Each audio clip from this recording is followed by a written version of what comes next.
টাপুরহাটে বিগত একটা দাদা ভাইয়ের বাড়িতে গিয়েছিলাম। খুবই বড় সমস্যা।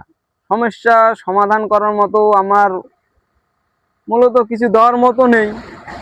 কিন্তু একটাই কি সমস্যা, একজনের না, অনেক অনেক লোকের সমস্যা। এই সমস্যাটা সমাধানের জন্য আমি যতটা মনে করি, গ্রামগঞ্জে একটা ডিস্ট্রিক্টে বা গ্রামগঞ্জে সব জায়গায় একটা করে ঠিকানা দেওয়া উচিত, যে এরম করে যে মানুষের সমস্যার জন্য এইখানে একটা চিঠি ফেলাবেন।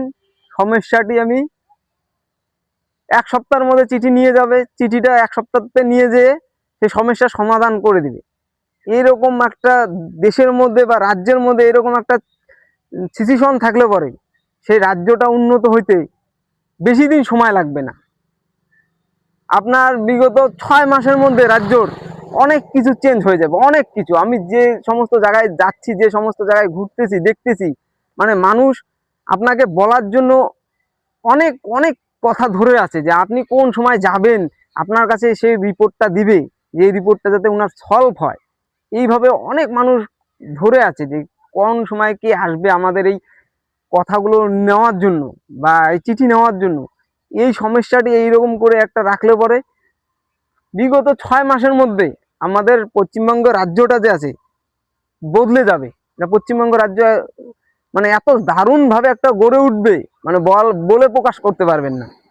যেহেতু আমাদের যে রাজ্যটা আছে, অনেক জায়গায় অনেক লোকের যে সমস্যা চলছে, এইখানে যেগুলো বড় বড় লোক আছে, বড় বড় নেতা মন্ত্রী আছে, তারা যদি ওদের কাছে যায়, তারা গেলে পরে বুঝতে পারবে যে এই সমস্যা, এত সমস্যা হয়ে রয়েছে, গরিব মানুষদের এত অবস্থা খারাপ হয়ে রয়েছে। সে একদিক দিয়ে রাস্তাঘাট, স্কুল কলেজ, মানে এগুলো তো উন্নত নেই।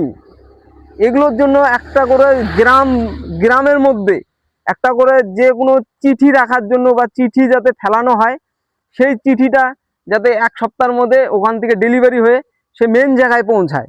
যাতে যার কাছে পৌঁছাবে, যে রাজ্য চালাচ্ছে আমাদের মুখ্যমন্ত্রী, ওনার কাছে যদি এই চিঠিগুলো পৌঁছায়, উনি যদি সেই চিঠিগুলো দেখে সবার যে সমস্যাটি আছে সমাধান করার জন্য ওনাকে অনেক হাজার হাজার কোটি কোটি লোক ওনাকে ভালোবাসবে। কারণ মানুষের সমস্যা সমাধান না করতে পারলে হবে না। আর এটাও একটা কথা, কোনোদিনও মানুষের সমস্যা সমাধান হয় নাই আর হতে পারবে না সম্পূর্ণ। বিগত কিছু তো হবে, কিছু তো উন্নত হবে, কিছু তো আসবে।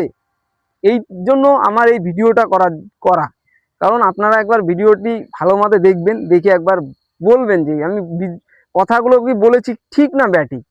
এরম করে একটা গ্রামগঞ্জে একটা করে চিঠি রাখার জন্য বা চিঠির যে কোনো গরিব হোক ধনী হোক যারই সমস্যা হোক, একটা চিঠি ফেলানোর জন্য বা পুলিশ থানার, যাতে ওই চিঠিগুলো চেক করে দেখতে পায় যে ইনার কি অসুবিধা, কি প্রবলেম,